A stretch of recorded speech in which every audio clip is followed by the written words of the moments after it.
Welcome to On-Target Radio, Segment 6, where just because the show ends doesn't mean the conversation stops. Now here's your hosts, David Lombardo and Gretchen Fritz. Welcome to Segment 6. We're going to talk about the Charleston, South Carolina church shooting. One of the things that sticks out in my mind about this is the cold-bloodedness of it. He actually went into the church and asked to sit in a Bible study. They didn't know him from Adam. They welcomed him. He sat there for an hour, related to them for an hour. That's really bizarre. Evil. Really, really bizarre. It's evil. And then he just stands up and says that he'd come to shoot black people and just kills them all, except a woman. Yeah. What is it? It was a woman and a child, I believe. Yes. Yeah, the child played dead. The child pretended that she was already dead. And then he told the woman specifically, I'm going to let you live so that you can tell the story. People what happened. Yeah, exactly. Dillard Storm Roof, that's quite a moniker to go through grammar school with, I'm sure. Well, I'm sure he didn't use all three names. Probably not. They only do that when they start shooting people. Yeah. 21 years old, though. And he had a jacket with patches, white supremacy patches, patches from Rhodesia, which is now Zimbabwe, and from apartheid South Africa. The original patches from when those existed, which is, kind of a weird role model, I think. The other significant thing is it was the church itself was the oldest black congregation in the state of South Carolina. Went back like pre-Civil War. Mm-hmm. So this was like a revered church. Kind of the biggest church. Yeah. And he says in his manifesto on his website, I chose Charleston because it is the most historic city in my state, and at one time had the highest ratio of blacks to whites in the country. So he chose a historic city and historic church. It's pretty well thought out. Yeah, it seems like more well thought out than some of these whack jobs. Yeah. The interesting thing is, a guy named Dan Roberts did an article. It's called "Every Mass Shooting Shares One Thing in Common, and it's not weapons." Was it drugs? It was drugs. Yeah, and he cites in his article all of the people who have done this sort of thing and were on drugs. Jeff Weiss, age 16, been prescribed 60 milligrams of Prozac, 3 times the average starting dose for adults. He shot his grandfather's girlfriend, fellow students at Red Lake, Minnesota, and shot himself. 10 dead, 12 wounded. So he's got this long list, 44 mass murders. 44 mass murders are linked to being on drugs, prescription drugs. Yes. Like Prozac, that sort of thing. Which I think you had an interesting comment about how well you can trust that. Well, right. I think that these drugs really haven't been around that long. And, the FDA and the medical community, and of course the drug companies, they say, oh, these drugs are completely safe and they're prescribed to young teenagers, as young as 13, I believe. And, with very little reservation, even though they know that it can cause suicidal thoughts, paranoia, irrational behavior, and it's a long list. And even violent behavior in some cases. So I think it's very disturbing that it's just so rubber stamped in the medical community that this is just okay. There's been an overarching philosophy in the school system for a long time now. If a kid gives you trouble, dose him. Put them on Ritalin. Yeah, discipline doesn't exist anymore. I always joke about it, but the nuns would like whack on you or whatever it was, and if you were stupid enough to go home and say to your parents that a nun had, thumped you, you got it worse at home because they wanted to know why the nun did that. Right. Today, they sue the nun, So the answer to students who cause trouble, they don't discipline them, they just drug them. I can't find, it seemed like the drug that they said that, this young man was on was actually, it was like a drug they used to bring people off of heroin and stuff. It was one of those detaxing, I can't remember. I did read that, you're right. I can't remember what the name of it was. It was one that I hadn't heard of before. So semi-prescription, but maybe obtained illegally, you know, or Yeah, he, surreptitiously. the FBI said he was not on the radar. Local law enforcement said he'd had a trespassing charge and a few minor drug-related charges, probably possession type stuff, Sure. but he wasn't considered. Right, not like your Jared Loeffner, or some of these people that were on the radar and, you know, the law enforcement community basically ignored, you know, Yeah, what yeah. they were told. And it's tough, you know, it's a tough thing for cops, because where do you draw the line? Well, it absolutely is, and a lot of people don't understand. It's called law enforcement. So you really have to wait. I mean, police officers generally, for the most part, have to wait until they have evidence that you've broken Right. a law. And they can't do things preventively, other than surveillance and, you know, waiting for that person to make a move or trying, you know, like in the case of like a fake drug buy or Sure. something like that, or fake arms buy or explosive materials and things like that. They've done that. They've set up people who were suspected, and then once they, you know, they say they want to do that, then they can swoop in and arrest them. But that's really, you know, that's really what the police are facing. And I think in some of these cases they have dropped the ball on some of them as far as people they should have surveilled or people they should have set up for those type of sting operations. But this is not one of those. I haven't heard anything about law enforcement having this guy on their radar. There didn't seem to be any interaction between them. Yeah. And it's not like this was a spontaneous thing. He left behind a manifesto. I mean, he went into detail. Right.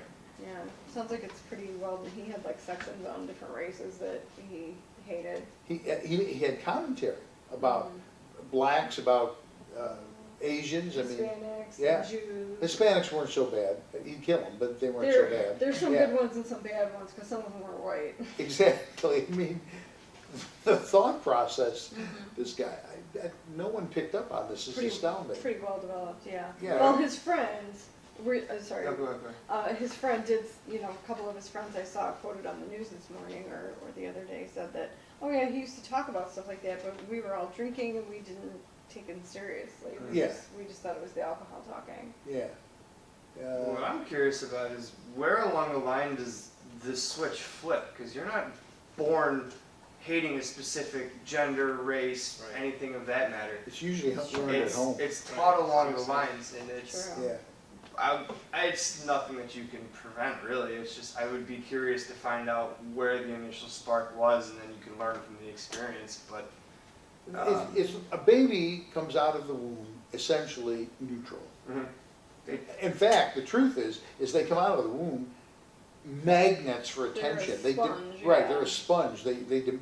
They have no conscious of anything going on around other than what they want. And as But they then grow, on the other hand, there is DNA. I mean, there's things that were coded in our DNA, like a propensity, Oh, yeah. a propensity for addiction, for example. Sure. But what I'm saying is that most stuff that an adult behavior, you know, most behavior that an adult displays is learned behavior. Right. Most of it is learned behavior. And typically early learning, your parents or whoever it was that raised you. And then when you get out in the neighborhood, you look at, you know, no kid is born a gangbanger. No. But they live in that environment and they go to school and they have to survive and, you know, they morph into it. That's the reality of it. And when we were talking about the housing thing earlier, you know, during the show, I do get the reality that if you could extract people from a violent environment and give them housing, reasonable housing somewhere out of that environment, that's going to be better for, particularly for the kids, because they're in a, you know, in a learning growth mode. But the answer is not to put them in a position where the people around them are going to be at odds with them. Because let's face it, if you move somebody in who is living on welfare next to a $25 million house, that's probably not gonna go over well. Yeah, the haves and have-nots. Right, and that may not be politically correct to say, but it's the truth. I was gonna say this when we were on the air, but it's people who move into those neighborhoods are under the presumption that you get what you pay for. Exactly. And when you move in there, you're gonna be surrounded by like-minded people who are essentially gonna form communities like Barrington, Hinsdale, Naperville for that matter. Sure. But going back to the drug thing for a sec, there's a comedian slash fighter. It's an odd correlation, but his name is Joe Rogan.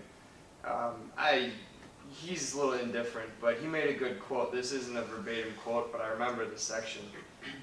He said, "This country has a mental health problem disguised as a gun problem," and this list is exactly what That's that exactly is. right, you're right. That is right. For some odd reason, I mean, there's become increasing awareness for mental health. I mean, you can take Brandon Marshall, for example. He wore green shoes during Mental Awareness Week in October, which is supposed to be Breast Cancer Awareness Month, I believe. It is. He got fined like $15,000, but he matched that and donated it to a mental health fund. But it's just, it's a touchy topic that people are not willing to discuss, and that's something that needs to be changed and brought out into the open per se, because I think, like you said, I mean, these drugs haven't been around for all that long. I mean, I'm not opposed to treating things, doing what you need to do.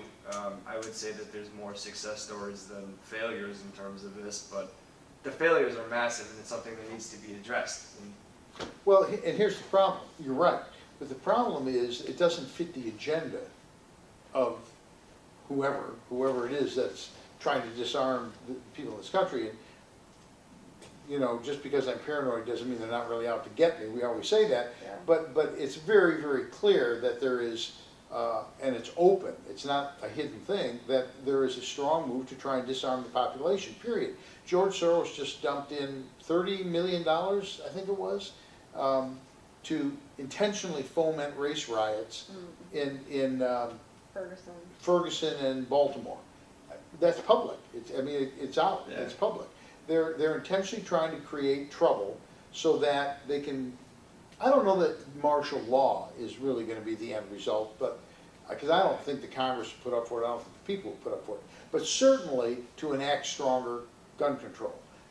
They sold guns And illegally. just more government control of everything. Period, right. But, you know, what you were saying about mental health, I think that's really prescient, because we talked, I think it was just last week, we were talking about the VA. If you go, Yes. you know, if the veterans go and seek help from the VA to, you know, either talk to somebody about their mental health issues or even get drugs or actual treatment, then they get their gun rights taken away.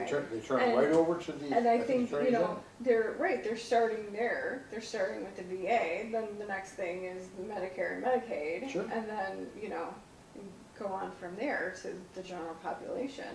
When You know, curing mental illness or addressing mental illness, again, doesn't fit with the agenda of disarming the population. They So would they much don't rather, care. they would much rather just disarm us. Yeah, more crazy people, less guns. Yeah. When I applied to the VA, because I thought maybe I had a disability claim, I didn't have a strong feeling about it, but I thought I might have one. They said, you know, you can get an advocate to help you if this is overwhelming. And I looked at that and I thought, oh no, I'm not. Oh, Because no. that's exactly the earmark of saying, well, he applied for aid because he didn't feel he could handle the pressure. It was overwhelmed. Yeah, exactly.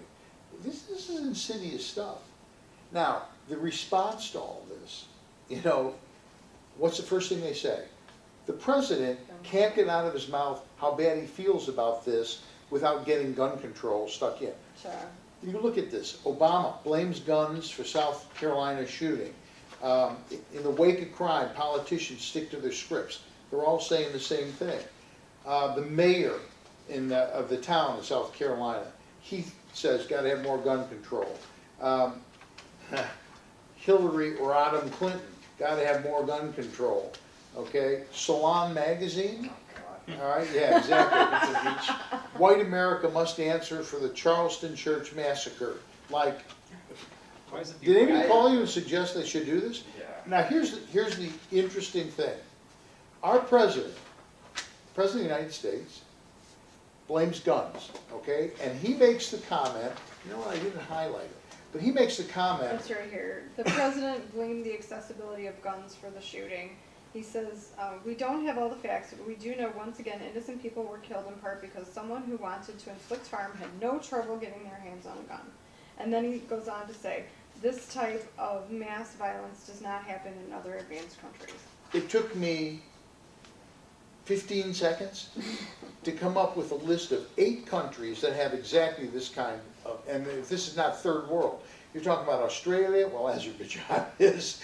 Yeah. Australia, Azerbaijan, Canada, England, Finland, Germany, Norway, and Scotland have all had these kinds And of actually, problems. that book I made you read was South Africa, which is What about not- South Africa? And That's they have a lot of interracial terrorism in South That's right. Africa. And so, once again, this president is lying to forward an agenda. He's just lying. And he goes on the assumption that no one will catch him at it, or maybe not. Maybe he goes on the assumption he's a president, and so what? Well, I think he is. I think he goes, well, you know what, I have this press room, I have this podium, I have this microphone. And I have the press. And I have all these people waiting for me to say something, so I'm just gonna say whatever the hell I want to. I'm just gonna float that balloon and just take my chances, I don't care. And if you know, that's a good point, because if he converts 20 people, that's 20 people that he didn't have. It's kind of like when a defense attorney or a prosecutor will say something in a courtroom that they know that they're going to get an objection, but now they've said it But and it's it's out. out there and the jury's already heard it and there's nothing Yeah. that the Strike judge that can from do. the record. Yeah, Right. well, That's gonna yeah, work. they can cross it Yeah. off, but the jury already heard it. Too late. Ha ha. I win. I've said this to one of my buddies a bunch of times, but guns are second to freedom of speech in the Bill of Rights. It's been that way since the founding of this country. If And they there's weren't a meant, reason. if they weren't meant to be a fundamental part of our country, they wouldn't have been second to freedom of speech. I mean, I understand the advancements of weapons have been just absolutely substantial. No, I don't think civilians should be able to go out and get an RPG and just chill in their backyard with it. I mean, maybe, Why but not? I mean, you're just chilling. You know, but here's But- the interesting thing. If you're a law-abiding citizen, if you give me a tactical thermonuclear weapon, I'm not going to do anything illegal with it. I'm a law-abiding citizen. yeah. I mean, and people go, it's like this, oh, well, we don't talk about automatic weapons because that's not right. Why? If you're a law-abiding citizen, why is that? What difference does it make? To Right. quote our Secretary of State, what difference does it make? If you're a law-abiding citizen, then fine. And yet, of all of the amendments to the Constitution, only one varies from town to town, and it's the Second Amendment. Mhm. And that makes no sense at all. You know, speaking of the technology, what sounds kind of funny is people always say, "Oh, back then they had muskets and this and that," you know, and there was actual technology that had They like had a automatic similar- weapons. Yeah, They did. Yeah, Yeah. similar to a Gatling gun. I Yeah. forget the name of it. People don't realize that. Right. Yeah, they did in fact have it. So when they say, well, the founding fathers could have never envisioned it, of course they could have. Yeah. They existed at the time. Right. But your normal home didn't have one because they were very, very rare. But they were in existence, and those weren't stupid men. They knew technology would advance. Right. The bottom line is That's right. simple. This is an agenda. That's what it is. It's an agenda. And they relentlessly are going after it. The thing that kind of bothers me is people think that I have ARs and AKs at my house. I mean, every time I pull them out, my friends say, "Is that automatic?" Remember that list? Now you're on Yeah, three. it's, You're on I was three. I was on it when I bought the AK. I know, but people don't understand the magnitude of which you have to go to get an automatic weapon. I mean, unless you know somebody on the street. Right. But you need. Or you know how to convert it yourself. Yeah, even which some guns are not actually Right. capable of handling it. You need a Exactly. barrel that's specified for that. Long story short, but Sure. if memory serves correct, you need a Class 3 weapons license to even apply to get a fully automatic weapon, and on And top it's of federal. It's federal. on top of that, they're like $15,000 to $20,000 per rifle. That's true. In our state, you do have to be an actual dealer of Class Yeah, 3 yeah. firearms, but other states you don't have to. Yeah. Regular citizen can. Well, Depends what state. in our state, I couldn't own, if I were in Indiana, I could get a federal license to own one. Right. Illinois won't recognize a Well, federal. there's people that If you're manufacture. an FFL, Right, an FFL, Right, that's what yeah. I'm talking about, license as Yeah. far as an FFL, like a business. right, Yeah, a person would be out in a different state, you can do it, yeah. depending what state it is. So bottom line, you got anything else? I think bottom line is, nobody likes to see this sort of thing happen. But there's nothing in gun control that would prevent this sort of thing. None of these things are preventable by gun control because they don't care about laws. If someone is hell-bent to kill people, they will find a way to kill people. Right. Just a few months ago, there was a knife attack. In Somebody, Japan, or yeah. China, Right. one of them, So that's true. they killed like, over 10 people with a knife. So it has nothing to do with the guns, and I actually have the bumper sticker on my car. It says guns don't kill people kill people. And that's really the essence of it. Right. You can use anything, burn the church down, the people in it, Right, drive you your know, car you- into some. Well, we've been If- killing people since the beginning of If you know what you're mankind. doing, you can kill people with your bare hands. Right, so it's nonsense, it's all nonsense. Well, I think that's it. Okay, well, good for that. We appreciate you having watched us, and we'll be back next week with more segment 6.